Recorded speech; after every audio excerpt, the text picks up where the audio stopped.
we got to start with a boom, baby, because Your this guy. is the first time we've seen Christian Cage in a singles match in quite a bit. You know, he's been hanging around with Jurassic Express, and I think this one was a great way to start the show. The crowd was absolutely hot in Boston.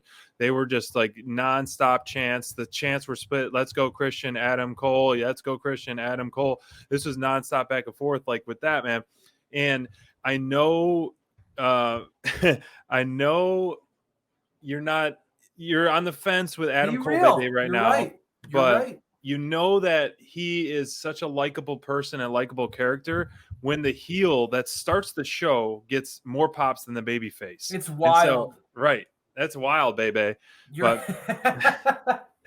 you are right, man. I mean, I've struggled with seeing him as a believable world champion in AEW, and I know that that's okay. I'm in the minority on that. So I mean, I try really hard to stay on the bright side, and I'll say this: Adam Cole, every single time he comes out, my argument against him gets continued to get knocked down and knocked down and knocked down because, dude, you're right. The crowd eats it up. His entrance alone is one of those that gets everybody out of their seats, get everybody pumped.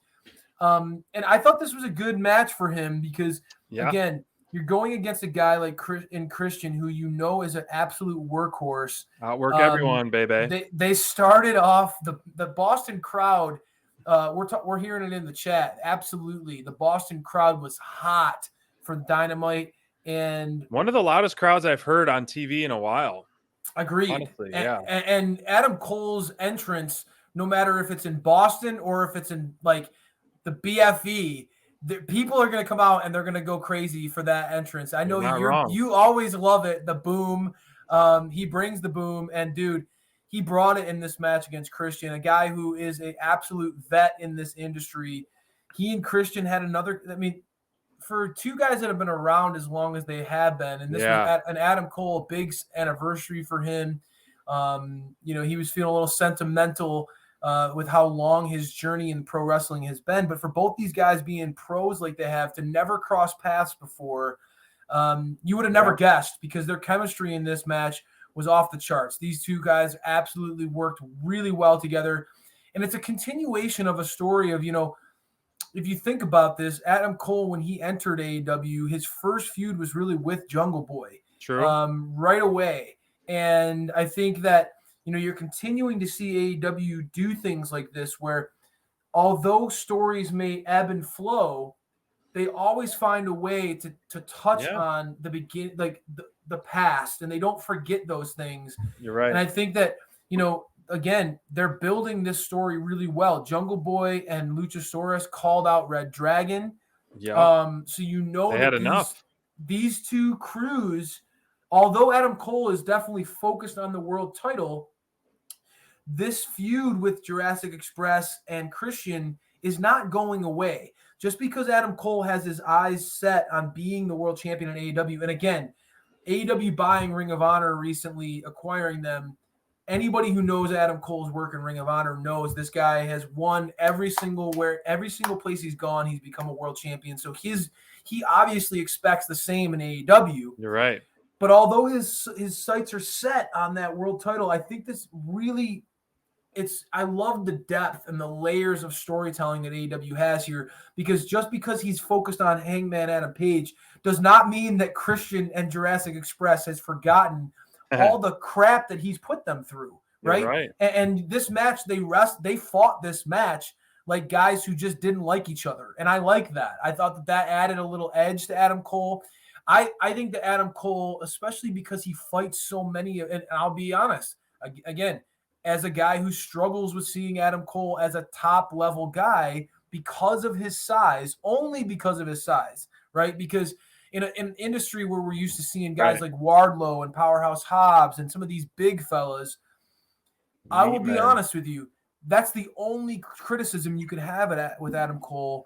When he does things like he did in this match with Christian, when he's going all out and leaning into those dastardly moves that he does, being willing to kind of bend the rules. I think that Adam Cole adds that extra level of believability. A guy who's willing to cut corners, to do whatever it takes to win, and again, uses people for his benefit to get to the top.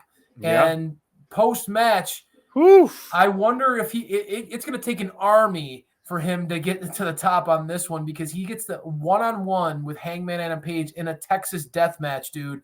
We've seen these before. It's going to be a big challenge for Adam Cole. I mean, Hangman Adam Page and Adam Cole in a Texas death match, dude. As a guy who always gets squeamish with blood, what are you thinking about this one? Well, I'll tell you how I feel about that totally with the Wheeler Yuta match. But I Yeah, a lot mean, of blood in we've that seen one. every one of Hangman Adam Page's match be absolute bangers, different stipulations, marathon matches, and ones that are almost all pay-per-view worthy. And so I think this is going to be nothing short of that. He took down the Lance Archer, king of the Texas Death Match, essentially. So if he loses to Adam Cole, that would be quite the surprise. But it is a different element. I mean, you have the heel one-on-one work by Adam Cole nonstop, the kicking in the nuts, the low blows, the cheating with the ref, and all that. So I hope we don't see that typical WWE DQ kind of booking. But this is just finally, I think our champ, Hangman Adam Page, Team Babyface champ, is going to prevail and kind of silence Adam Cole finally. Yeah. And move on. You think so? I hope so. I Yeah. think so. I think so as well. I think, as we've discussed this before, it's interesting how with such a deep roster, how they book their champions at times. Look at the champions right now. Scorpio Sky still hasn't been in the ring. Thunder Rosa, we haven't seen much of her in an epic roller coaster of emotional journey, well-deserved journey, and she's our champ. But we haven't seen her in the ring or much on TV, period, when she deserves. Hangman Adam Page has been here and there, but he hasn't fought. Not fighting as frequent. Even Jurassic Express is the same way. They have very few defenses.